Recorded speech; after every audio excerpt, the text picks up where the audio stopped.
Namaste. There are things in this world that defy reason. And in October of 2019, I experienced one of those things.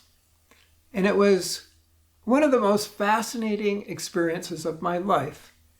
And I want to share it with you. So I'll take you on a bit of a journey, how it happened. My wife at that time planned a trip for us to go to Tibet. We were going to go to Mount Kailash, one of the most sacred mountains on the planet, if not the most sacred mountain on the planet, and for many religions. And we were going to walk the Kora. It's a 3-day hike around the mountain, completely circumambulate the mountain. And you get up to 18,000 feet. It's challenging, but doable. And so she planned this trip with a tour guide. And I was hands off. She has planned so many trips for us. She always does an amazing job. I just leave it to her. They're always most incredible experiences. So I left this to her, and it was just about the time for us to leave when something went wrong in her business that she had to attend to. She could not go on the trip. And so we talked about it. We were already committed. We paid all the money, no refund available. So we decided that I would go by myself. But I knew nothing about the trip because I had left it in her hands and I just didn't even pay attention to it. So I realized I better find out a few things about where I was going. So I went to YouTube and started looking on different videos about Mount Kailash, trips to Mount Kailash. And I came across some trips by Sadhguru. He leads tours to Mount Kailash. And in one of the videos, he said something that I found rather unbelievable, and in fact, I found it to be absurd. He said that in Lake Manasarovar, which is this high altitude, very pure lake, just before you reach Mount Kailash, he said, in Lake Manasarovar live aliens. I thought, geez, some of the things I've heard Sadhguru say, I have respect for. This, I couldn't get on board at all. I put that aside, learned what I could about the whole trip, and away I went. So it was an amazing trip. Started in China, then flew into Lhasa, saw the Patala Palace and another very famous monastery there, saw amazing art, amazing architecture. We started our overland journey in a van, a beautiful group. Mostly they were very fit sort of hikers and mountain climbers, and I was the oldest, and lovely people. And we stopped at many monasteries along the way, saw beautiful landscapes, just otherworldly landscapes. It was truly amazing. And actually, even as we approached Lake Manasarovar, or not too far before that, we took a detour to the base camp of Mount Shishapangma, because we'd heard that Nims Purja, a very famous mountain climber, was about to set the world's record for having climbed the 14 highest peaks in the world, all over 8,000 meters. And he was waiting at the base camp there to ascend Mount Shishapangma, just waiting for weather to clear. So we drove up into the middle of nowhere, got to this base camp, and I'm just telling you this because it's kind of fun. He was such a gracious fellow. I just love Nims. He is everything you may have ever heard. And whereas many mountain climbers will not want to have interaction with other people outside their group because they might get sick with some, cold or flu or something. Not so with Nims and his group. They took selfies with us, and they took a group picture. And a few days after we left, the weather cleared and he was able to climb Mount Shishapangma and set the world's record for those 14 highest peaks. You can see it on Netflix. Anyway, the rest of my group was very excited about this because they were all avid mountain climbing fans and all of them knew about Nims. I did not, but still, it was a lot of fun. And so we carried on and got to Lake Manasarovar. And truly, a very beautiful, so peaceful, calm lake at this high altitude. And I had intended actually to strip down and take a dip, but it was freezing cold. In fact, well below freezing. It was in the teens Fahrenheit. And we got there late afternoon, so we took a little walk along the shore and had some dinner. Then I went back down to the shore and knelt down at the shore and just took some water, took my hat off, and splashed my forehead with the water as I chanted the Gayatri mantra. I thought, okay, that will have to do. And then after a little while of meditation on the shore, I went to the barracks where we were staying.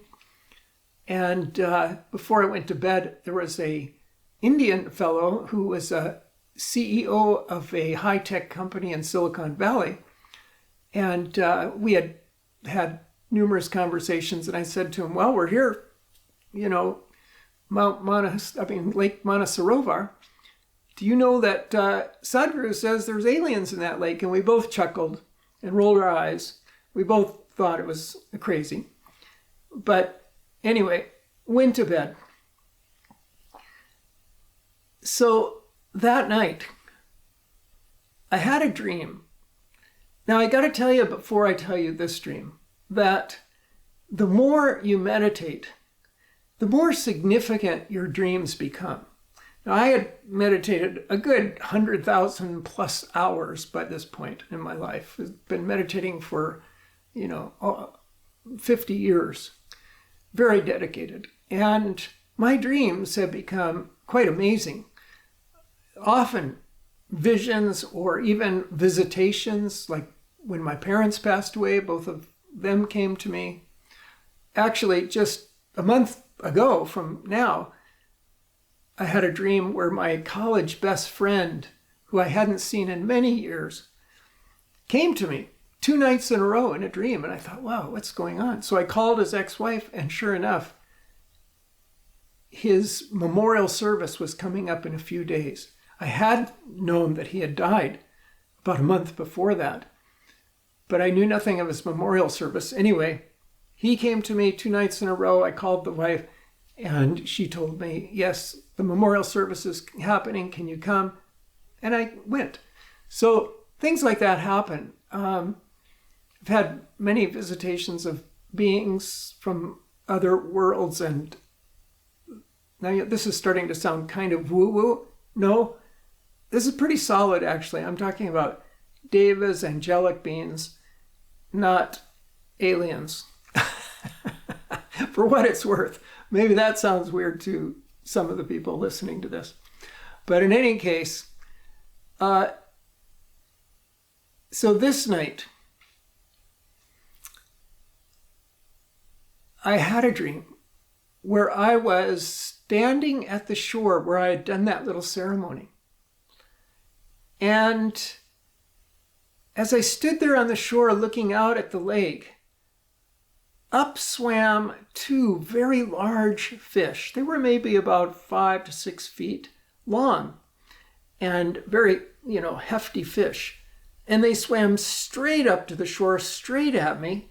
And when they reached the shore, they morphed into women and they stood up next to me.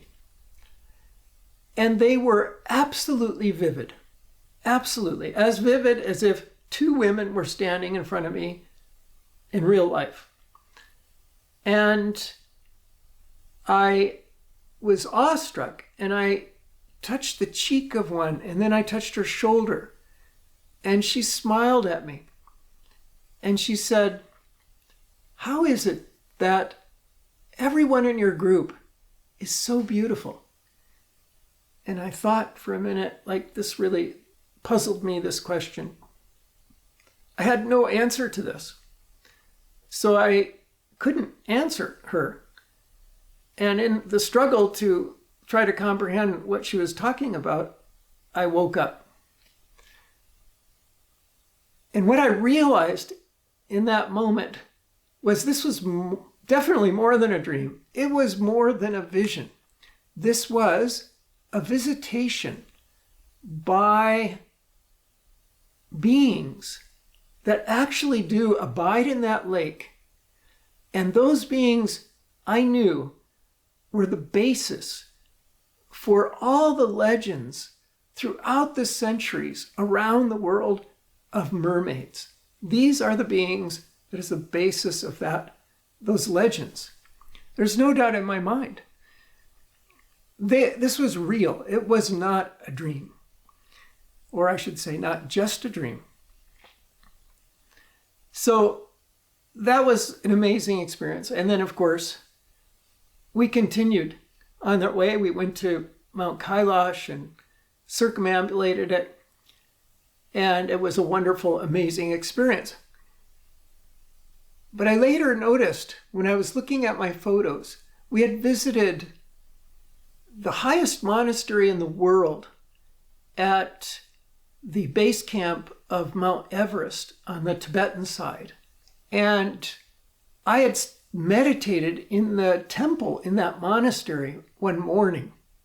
And while I was meditating in front of the image, the temple is dedicated to Guru Padmasambhava, who brought Buddhism over the Himalayas from India to Tibet. And so it's his statue that stands in that monastery. And as I was meditating, I noticed some music started just from below, the floor below where I was. And I just enjoyed the meditation, enjoyed the music. But I'm going to show you that image and you'll hear the music, but notice the figures on either side of Padmasambhava's head.